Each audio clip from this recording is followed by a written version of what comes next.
Doctor Baba Saheb Ambedkar open university.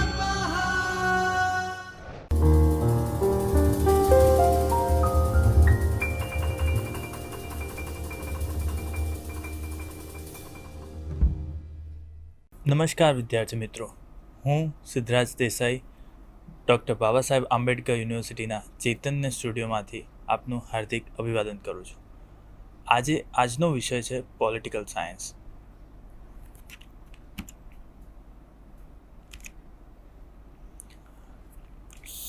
Paper number 205માં લોકશાહીના પાયાના સિદ્ધાંતો અને એમાં યુનિટ નંબર 7. આજે આપણે વાત કરીશું લઘુમતીના અધિકારો વિશે. જ્યારે આપણે લઘુમતીના અધિકારો વિશે વાત કરતા હોઈએ છીએ ત્યારે કંઈક બેસિક સવાલો હોય છે કે જે સવાલોથી આપણે લઘુમતી શું છે, મેજોરિટી શું છે, સ્ટેટનો રોલ શું છે, તમારી ફ્રીડમ શું છે, સ્ટેટ કઈ રીતે તમને ફ્રીડમ આપી રહ્યું છે, સ્ટેટ શું સાચુમાં સ્ટેટનો રોલ છે કે એ તમને ફ્રીડમ આપી શકે. આ બધા કોમન સવાલો અગર આપણે લેક્ચર શરૂ કરીએ તો આપણને માઇનોરિટી રાઇટ્સ વિશે વધારે ખ્યાલ આવે. તો સૌ પ્રથમ મારો સવાલ એ છે કે જે સોસાયટીમાં ડિફરન્સીસ છે એ ડિફરન્સીસ કયા છે? કે જેમ કે તમે વાત કરો છો કે કલ્ચરલ ડિફરન્સીસ છે આપણી સોસાયટીમાં, તમને શારીરિક ડિફરન્સીસ દેખાય છે, તમને કલ્ચરલ ડિફરન્સીસ છે, તમને જે સોસાયટીમાં જાતિગત ડિફરન્સીસ છે. તો આ બધા ડિફરન્સીસમાં કઈ રીતે સ્ટેટ રોલ ભજવે છે? પછીનો સવાલ એ છે કે why does it become necessary four N individual to maintain bond with their culture? શું કોઈ ઇન્ડિવિજ્યુઅલ માણસ કે પછી એક ગ્રુપ એનો જ્યારે કલ્ચર સાથેનો જે સંબંધ છે એ એટલો જરૂરી કેમ બની જાય છે? જેમ કે આપણે વાત કરીએ છીએ કે દરેક માણસ કે દરેક કમ્યુનિટી પોતાનું એક કલ્ચર હોય છે. એ કલ્ચર એ કેમ એટલું મહત્ત્વનું બની જાય છે એના માટે કે એ એના આસપાસ ઇર્દ ગિર્દ રહે છે? પછીનો જે સવાલ છે એમાં એ છે કે જ્યારે પોતાના કલ્ચરને બચાવવાની વાત હોય છે તો એ શું પોતાના ખાલી કલ્ચરને જ બચાવે છે કે પછી બીજાના ઇન્ટરેસ્ટને પણ હાર્મ કરે છે? તો એમાં આપણે એ જોઈ શકીએ કે જ્યારે કોઈ પોતાના કલ્ચરની વાત કરતો હોય, પોતાના ટ્રેડિશનની વાત કરતો હોય કોઈ માણસ, તો એ કલ્ચર ટ્રેડિશનમાં સોસાયટીનો રોલ કાં તો પછી સ્ટેટનો રોલ એ રીતના જોવામાં આવે છે કે એ બીજાના કલ્ચરને હાર્મ ના કરે. અગર એ બીજાના કલ્ચરને કે બીજાના ઇન્ટરેસ્ટને હાર્મ કરી રહ્યો હોય છે તો પછી શું સાચું એ કલ્ચર માઇનોરિટી કે એ કલ્ચર મેજોરિટીનું પણ હોય તો એને બચાવવું, એને રાઇટ્સની વાત કરવી એ યોગ્ય રહેશે ખરી? એના સિવાય એક છેલ્લો મુદ્દો એ છે કે universal common rights of citizens, કે જે એક કોમન રાઇટ્સ છે બધા પાસે, કે જેમાં પોતાની માઇનોરિટી હોય, મેજોરિટી હોય, એને જે કોમન રાઇટ્સ મળેલા છે એ કોમન રાઇટ્સને જે તમે બચાવો છો તો એ ઓલરેડી એક અલગ સોસાયટીએ, સ્ટેટે તમને આપેલા જ છે રાઇટ્સ. તમારે શું એને એટલા જે કોમન રાઇટ્સ છે એમાં જ તમારો બચાવ નથી થઈ રહ્યો? તો એ રીતે માઇનોરિટીના રાઇટ્સની આપણે આજે વાત કરીશું. પણ જ્યારે આપણે માઇનોરિટીની વાત કરીએ તો દરેક વસ્તુ એના કોન્ટેક્સમાં અને એના કોઈના સાપેક્ષમાં જોઈ શકાય છે. જ્યારે માઇનોરિટી છે તો તમે માઇનોરિટીને સમજવા માટે મેજોરિટી સમજવી જરૂરી હોય છે.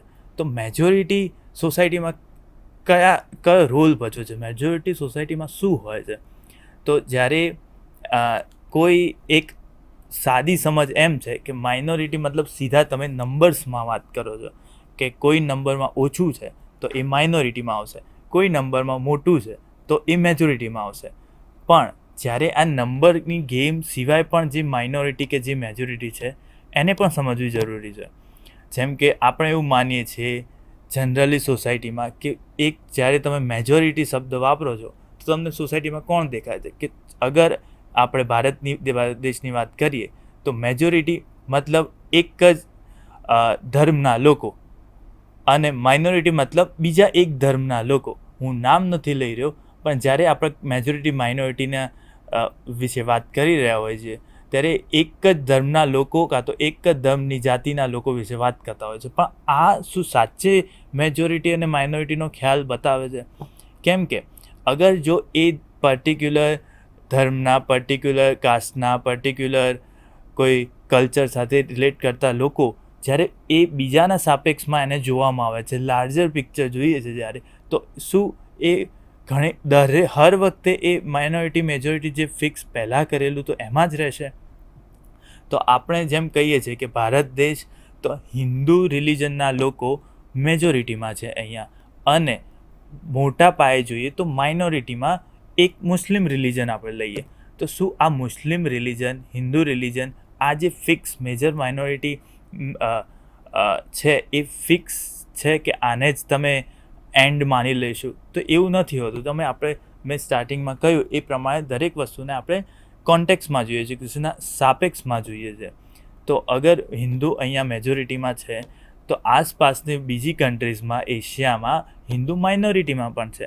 તો જ્યારે તમે કોઈના સાપેક્ષ ચેન્જ કરો છો, એની સાથે રિલેશન ચેન્જ કરો છો, કોઈની સાથે કમ્પેરિઝન ચેન્જ કરો છો, તો એ આપણું જે કન્સેપ્ટ છે એ ચેન્જ થઈ જાય છે.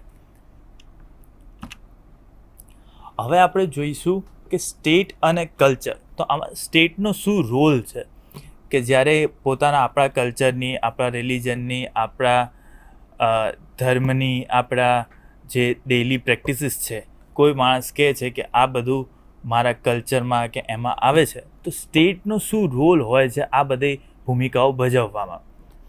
તો જેમ કે કહીએ કે પહેલો સવાલ આમાં એ છે કે common rights of citizenship is it totally accommodative in nature? કે આપણે કહી નાખીએ છીએ કે સ્ટેટે તો તમને કલ્ચરલ રાઇટ્સ આપ્યા છે, આપણે તો કહી નાખીએ છીએ કે સ્ટેટે તમને સોશિયલ રાઇટ્સ આપ્યા છે, તમને પોતાનો ધર્મ વિશે વાત કરવા, તમારી જે પ્રેક્ટિસીસ છે, રિલિજિયસ પ્રેક્ટિસીસ છે, કલ્ચરલ પ્રેક્ટિસીસ છે, આ બધું ભોગવવા માટે સ્ટેટે તમને already common rights of citizenship આપેલી છે. તો શું આ અકોમોડેટિવ છે? બધા માટે જ આ સાચું પૂર્ણ એકદમ અંત છે કે હા બધાને પોતપોતાના રાઇટ્સ મળી જાય છે? તો એ આપણે આગળ સમજીશું કે શું સ્ટેટ અને કલ્ચરનો જે રિલેશન છે એ કઈ ટાઈપનો હોય છે.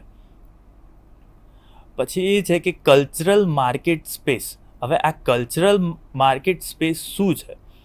તો આને આપણે એ રીતે સમજીશું કે જ્યારે કોઈ કલ્ચરની વાત કરીએ છીએ આપણે, તો એ કલ્ચરને એ રીતે જોવામાં આવે છે કે એ કલ્ચર પાસે ઓલરેડી પોતાના સિસ્ટમને, પોતાના જે પ્રેક્ટિસીસ છે એને ફોલો કરવા માટે, કાં તો એના જે અનુયાયીઓ છે એમને એ ફોલો કરવા માટે પોતે જ ખુદ એ જે પ્રેક્ટિસીસ છે એમાં કંઈક હોવું જોઈએ કે લોકો તમારાથી અટ્રેક્ટ થાય, ત્યાંના સિટીઝન્સ તમારાથી અટ્રેક્ટ થાય અને એ પોતાનો એ પ્રેક્ટિસ કરે.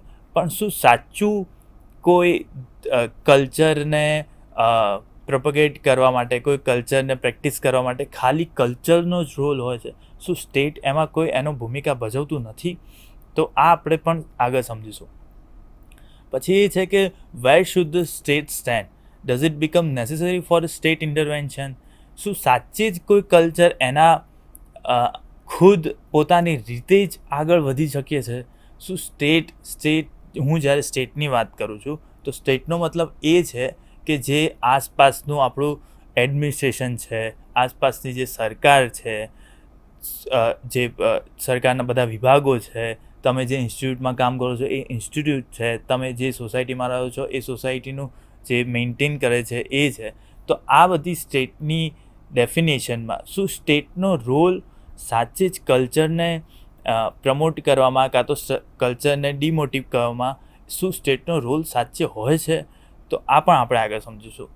બીજું એ છે કે do culture need state assistance two survive? આ મેં તમને ઓલરેડી કહ્યું જ છે કે શું કલ્ચરને બચાવવા કાં તો કલ્ચરને આગળ પ્રમોટ કરવા, એનું જે સર્વાઈવલ છે એ ચાલુ રાખવા માટે સ્ટેટ શું ટાઈપના રોલ ભજવે છે?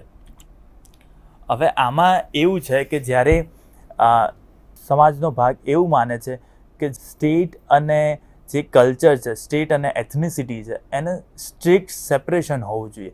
કે સ્ટેટનો રોલ કોઈ કલ્ચર, કોઈ ટ્રેડિશન, કોઈ પ્રેક્ટિસીસ એ નિભાવવામાં કોઈ સ્ટેટનો રોલ ન હોવો જોઈએ. સ્ટેટ એટલે મેં તમને ઓલરેડી કહ્યું કે જે સિસ્ટમ છે, જે પોલિટિકલ પાર્ટી છે, જે પોલિટિકલ પાર્ટી તમારો નાનો સ્ટેટ હોય તો સ્ટેટ, કાં તો જે દેશ હોય તો દેશ જે ચલાવે છે પોલિટિકલ પાર્ટી, એનો રોલ શું સાચે જ જે કલ્ચરલ પ્રેક્ટિસીસ છે એને બચાવવા માટે હોય છે?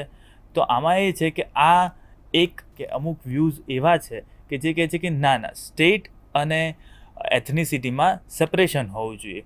અગર કોઈ પણ કલ્ચર જો એના અંદર કંઈક હશે, કાં તો એ પોતાના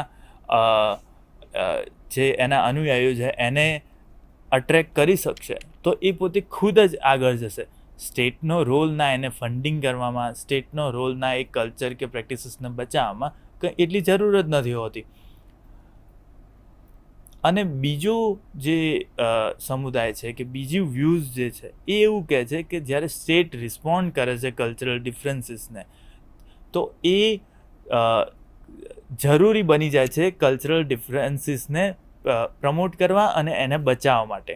જેમ કે આપણે વાત કરીએ છીએ કે આપણા કોઈ ધર્મના તહેવારો થઈ ગયા, કોઈ બીજા ધર્મના તહેવારો થઈ ગયા, તો આ જે સ્ટેટનો રોલ છે કે કોઈ કલ્ચરને જોઈને એ સ્ટેટ ઇન્ફ્લુઅન્સ થાય છે, કોઈ કલ્ચરને જોઈને એ સ્ટેટ છે એ એનો નેચર ચેન્જ કરી નાખે છે, એકને વધારે પ્રમોટ કરે છે, એકને ઓછું પ્રમોટ કરે છે, એકને સ્ટેટ વધારે માન્યતા આપે છે કે એકને બહુ ઓછી માન્યતા આપે છે.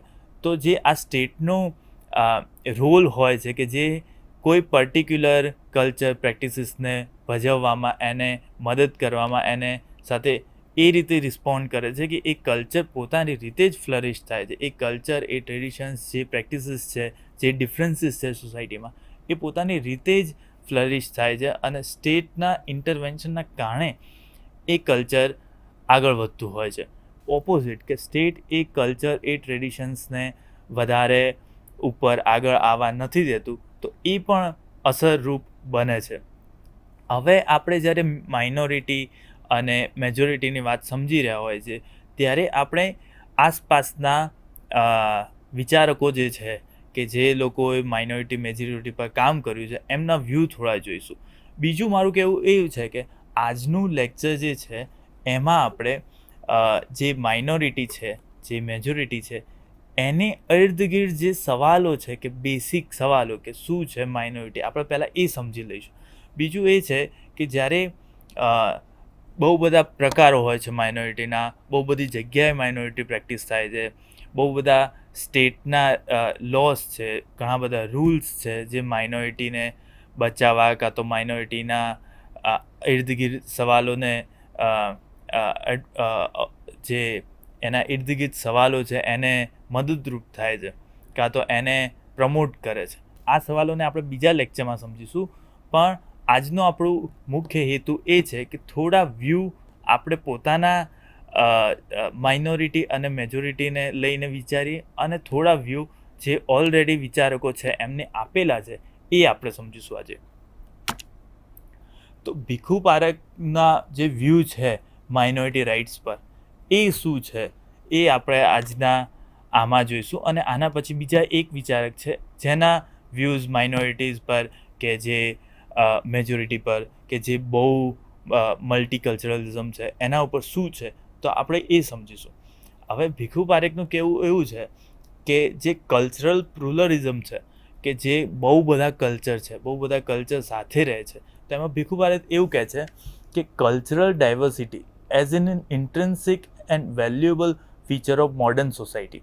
હવે જે આપણે હાલનું સોસાયટીને અગર મોડર્ન માનીએ છીએ, કેમ કે મોડર્ન સોસાયટી એને માનીએ છીએ કે જે ઇન્ડિપેન્ડન્સ પછીનો ટાઈમ પીરિયડ હતો, કે જ્યારે આપણા દેશમાં આઝાદી થઈ, આઝાદી પછી જે ઇન્ડસ્ટ્રીયલાઇઝેશન થયું, અને એ જે ટાઈમ પીરિયડ છે એની ફિક્સ યર્સ ડિફાઇન નથી, પણ મોડર્ન ટાઈમ એને માનાય કે ઇન્ડિપેન્ડન્સ પછીના અમુક વર્ષો, 1, 2, 3 ડેકેડ, જેને ઇન્ડિપેન્ડન્સ પછીના મોડર્ન સોસાયટી માનીએ છીએ કે મોડર્ન ટાઈમ છે, કે મોડર્નિઝમના જમાનામાં છીએ આપણે. તો આ જે મોડર્નિઝમ છે, તો એમાં જે કલ્ચરલ ડાયવર્સિટી છે એ બહુ ઇમ્પોર્ટન્ટ રોલ ભજવે છે અને બહુ વેલ્યુએબલ ફીચર છે મોડર્ન સોસાયટીનું. બીજું એ એમ કહે છે કે that different culture contribute to the richness of human experience and understanding. હવે જે આપણો હ્યુમન એક્સપિરિયન્સ છે કે તમે શું બીજા બહુ બધા કલ્ચર સાથે રહો છો તો તમારી જે પોતાની અન્ડરસ્ટેન્ડિંગ છે કે બીજા કલ્ચર્સની અન્ડરસ્ટેન્ડિંગ છે એ બહુ વેલ્યુએબલ વસ્તુ છે એ હ્યુમન સોસાયટીને. અને બીજું એ એમ કહે છે કે કલ્ચરલ પ્લુરલિઝમ એકનોલેજીસ ધ કો existence of multicultural communities within a society, each with its own distinct values, traditions and ways of life.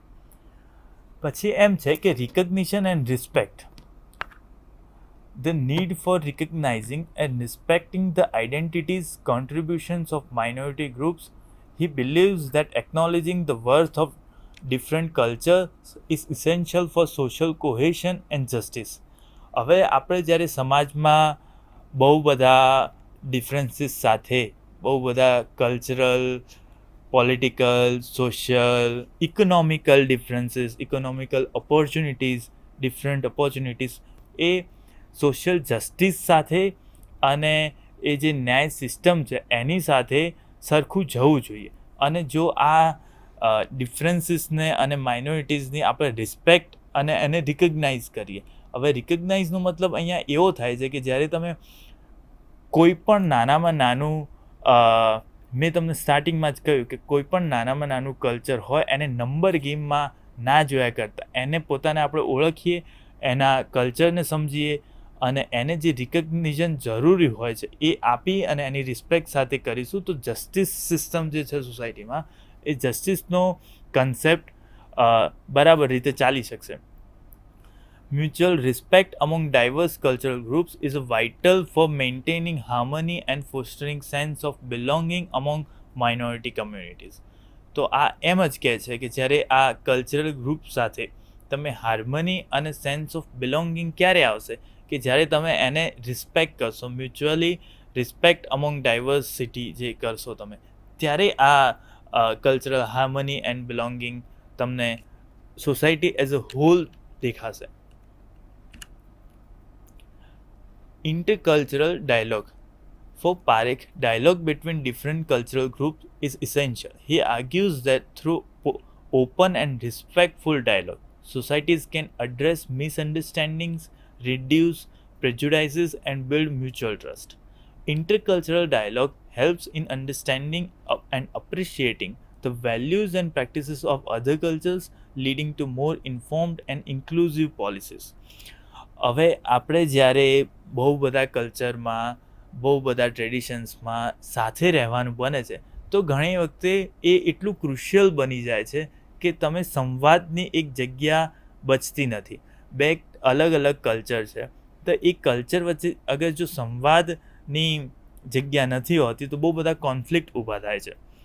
પછી એમાં એ છે કે જ્યારે તમે રિસ્પેક્ટફુલી અને ઓપનલી ડાયલોગ નથી કરી શકતા આ બધા ડિફરન્સીસ સાથે રહેવામાં તો તમારી જે મિસઅન્ડરસ્ટેન્ડિંગ છે એ વધે છે અને એક પ્રેજ્યુડાઇઝ બને છે કે જ્યારે તમે એવું વિચારો છો કે પર્ટિક્યુલર, માનો કે એક આ એક્ઝામ્પલ છે કે પર્ટિક્યુલર ધર્મના લોકો, પર્ટિક્યુલર જાતિના લોકો, પર્ટિક્યુલર દેશના લોકો, પર્ટિક્યુલર સેક્સ્યુઅલ આઇડેન્ટિટીઝના લોકો કે જેની પોતાની એક આઈડેન્ટિટી છે કે જે એ લોકો કે છે, પછી જે પણ સમાજના અલગ અલગ જે કોમન પોપ્યુલર કલ્ચરમાં જે નથી, જે થોડા સાઇડલાઇન થયા છે એ ડિફરન્સીસવાળા ઇન્ડિવિજ્યુઅલ કે જે સોસાયટીમાં રહે છે એમની વચ્ચે જો તમે એક ડાયલોગની સ્પેસ નથી ક્રિએટ કરી શકતા એઝ અ સોસાયટી હોલ, તો એમાં જે મ્યુચ્યુઅલ ટ્રસ્ટ કે જે પ્રિજ્યુડાઇસીસ છે એ વધતા જાય છે. પછી એક છે કે મલ્ટીકલ્ચરલ સિટીઝનશીપ.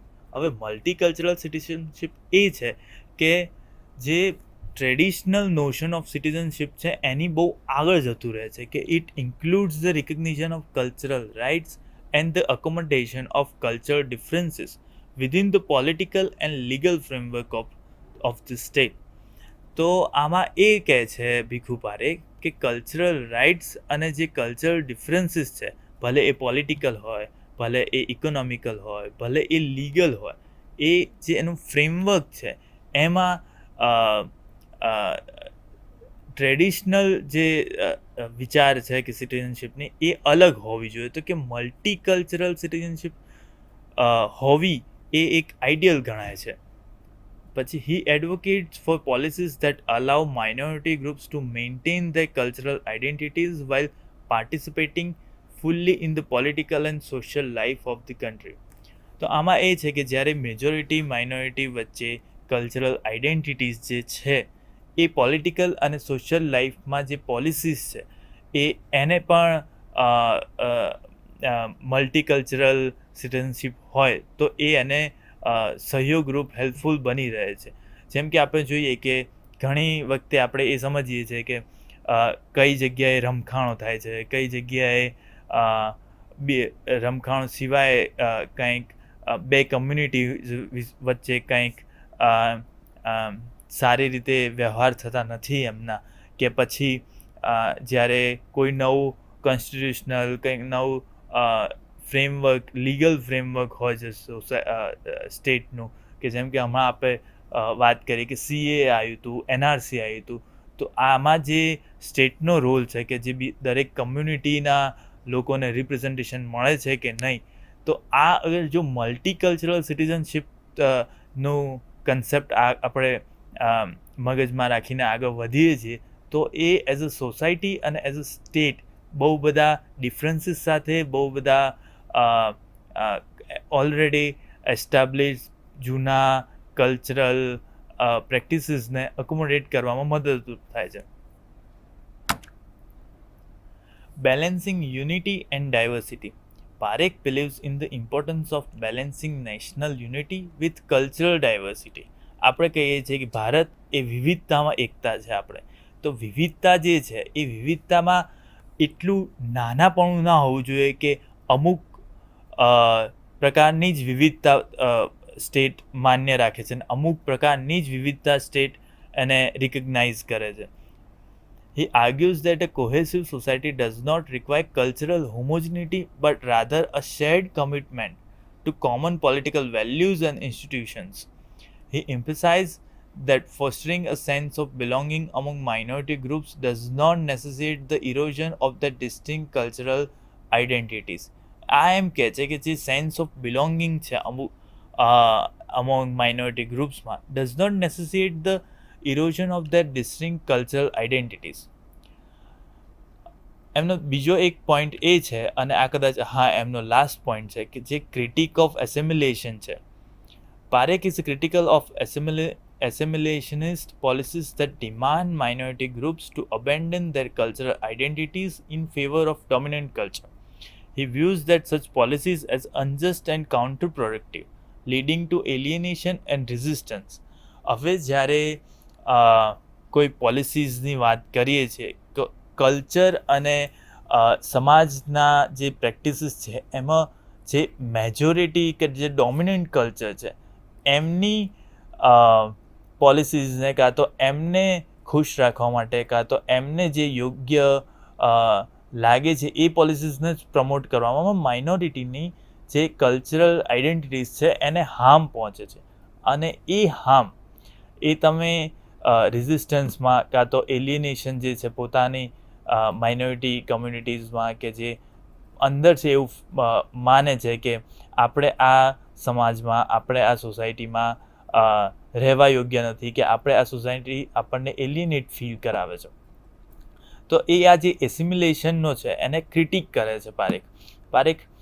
આગળ એમ કહે છે કે he supports an inclusive approach that allows minority groups to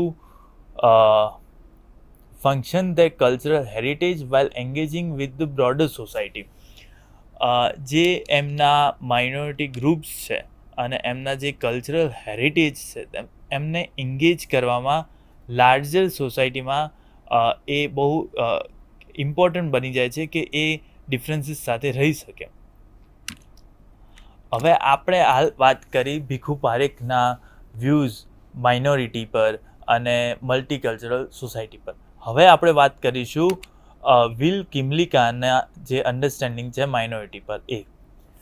તો વિલ કિમલિકા એ પોતાના વાત ગ્રુપ ડિફરન્શિએટેડ રાઇટ્સથી ચાલુ કરે છે. એ એમ કહે છે કે જે ગ્રુપ ડિફરન્શિએટેડ રાઇટ્સ છે which are rights granted to specific groups rather than individuals to address inequalities and protect cultural diversity. હવે વિલ કિમલિકાનું માનવું એવું બની જાય છે કે જે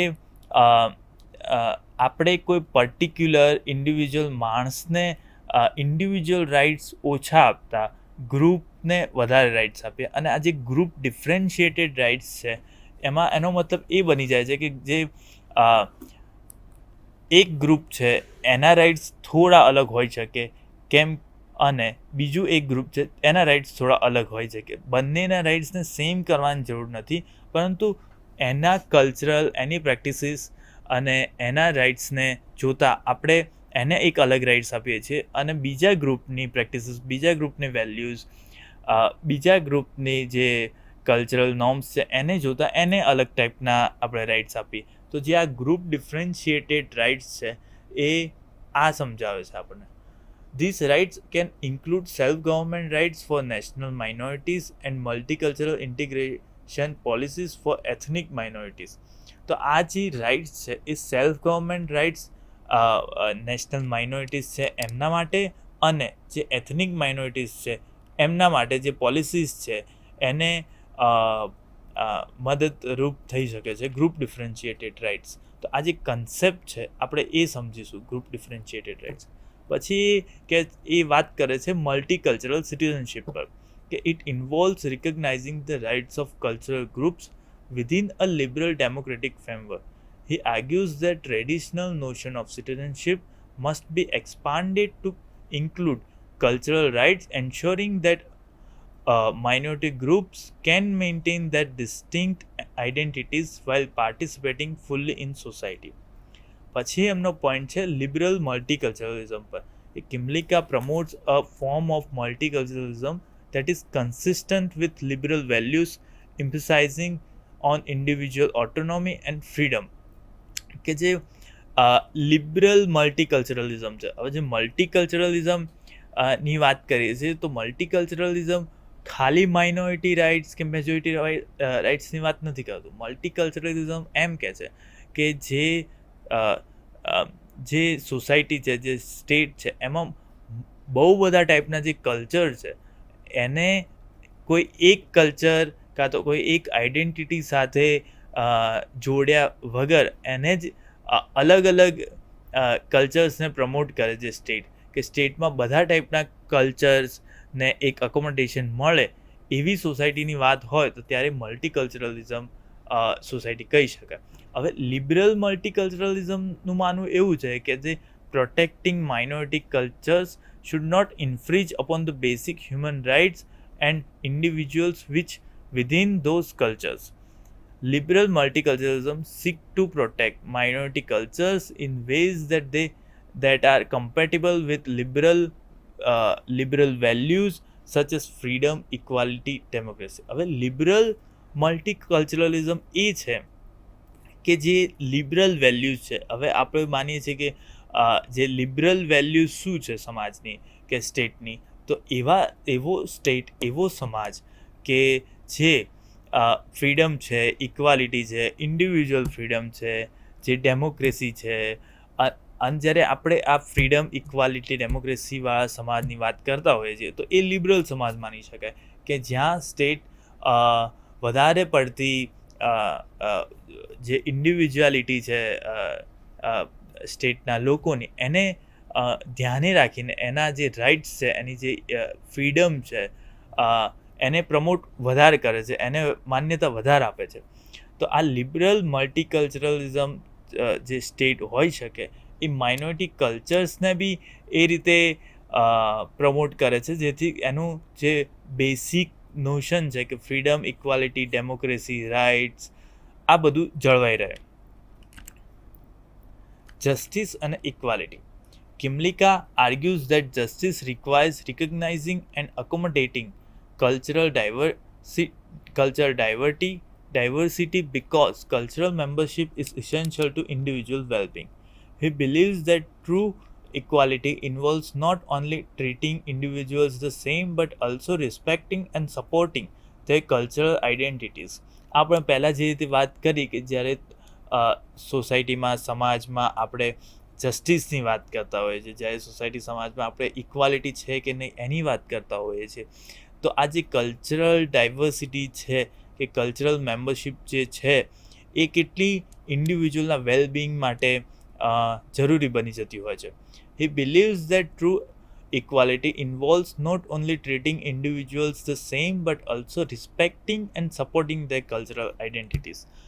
આ મેં તમને પહેલાં જણાવી લીધું કે જ્યારે કોઈ પર્ટિક્યુલર કલ્ચરને કે પર્ટિક્યુલર સોશિયલ પ્રેક્ટિસીસ જે છે એને સેમ ટ્રીટ કરવાની નથી હોતી અગર આપણે મલ્ટીકલ્ચરલ સોસાયટીમાં કાં તો માઇનોરિટીઝની વાત કરીએ કાં તો પછી મેજોરિટીની વાત કરીએ. તો આને જો આપણે સાચું પ્રમોટ કરવા માગતા હોય તો બધાને સેમ એક દોરામાં પરવાની જરૂર હોતી નથી, બલકે એને જે અલગ અલગ પ્રેક્ટિસીસ છે એને રિસ્પેક્ટ કરે સ્ટેટ, અને એ પ્રેક્ટિસીસને કાં તો એમાં જે ખોટું લાગે એને ચેન્જ કરીને એ પ્રેક્ટિસીસને પ્રમોટ કરવામાં કાં તો એમને જે બેઝિક રાઇટ્સ છે કે તમે જે આપણને બંધારણ રાઇટ્સ આપે છે કે જે સ્ટેટ આપે છે રાઇટ્સ એને વધારે પ્રમોટ કરવાની જરૂર છે.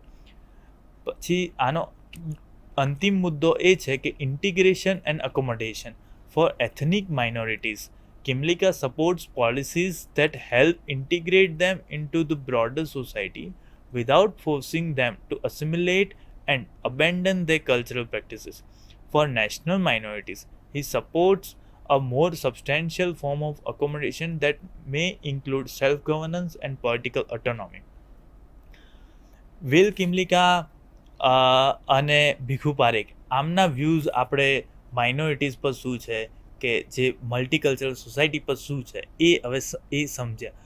આગળના લેક્ચરમાં જે આની કન્ટિન્યુઅસ જ છે આ જ ટોપિક ઉપર હશે, માઇનોરિટી રાઇટ્સ પર જ હશે, એમાં આપણે સમજીશું કે અલગ અલગ પ્રકારની માઇનોરિટીઝ શું છે, સ્ટેટનો રોલ શું છે માઇનોરિટીને સપોર્ટ કરવામાં, ઇન્ડિયન સ્ટેટનો રોલ શું છે, આપણા સમાજમાં માઇનોરિટીને કયા હકો છે, બંધારણ છે એ માઇનોરિટીને શું રાઇટ્સ આપેલા છે કે એ માઇનોરિટી પર શું કહે છે, કાં તો પછી જે વર્લ્ડની વાત કરીએ છીએ તો કે વર્લ્ડ માઇનોરિટીને કઈ રીતે જુએ છે, આસપાસના એશિયાના દેશો માઇનોરિટીને કઈ રીતે સમજે છે, આ બધી વાત આપણે આગળના નેક્સ્ટ ચેપ્ટરમાં કરીશું. Thank you.